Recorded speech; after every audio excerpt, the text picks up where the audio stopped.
알면 이길 수 있다. 두통에 대해 공부해 보아요. 알면 이길 수 있다. 안녕하세요. 지피지기 100점 100승 건강지식입니다.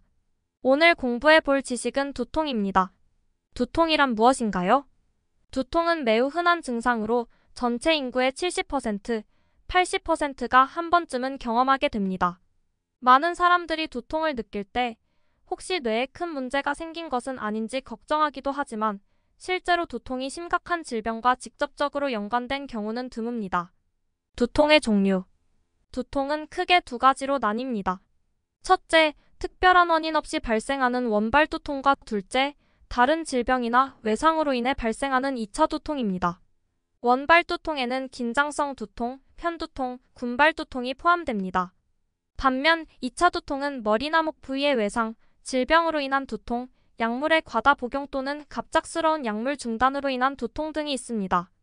여기서는 원발 두통에 대해 주로 설명하겠습니다. 두통이 발생하는 이유. 긴장성 두통이 발생하는 원인은 명확하지 않지만 머리 주변의 통증 감각이 예민해지거나 근육이 긴장되면서 발생할 수 있습니다. 편두통의 경우 두통이 없는 사람에 비해 뇌가 예민한 상태에 있는 경우가 많습니다. 이러한 예민한 뇌는 갑작스러운 환경 변화에 반응하여 뇌혈관이 팽창하고 이로 인해 두통이 발생한다고 합니다. 군발 두통의 정확한 원인은 아직 밝혀지지 않았지만 생활 리듬의 이상, 뇌혈관 문제, 그리고 뇌신경 전달 물질과 관련이 있을 수 있다고 보고 있습니다. 두통의 빈도와 통계. 국내 연구에 따르면 남성의 63%, 여성의 73%가 최근 1년간 두통을 경험한 적이 있다고 합니다.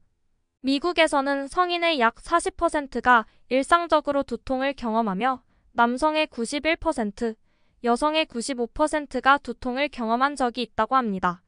이처럼 두통은 매우 흔한 증상입니다. 두통의 진단과 검사.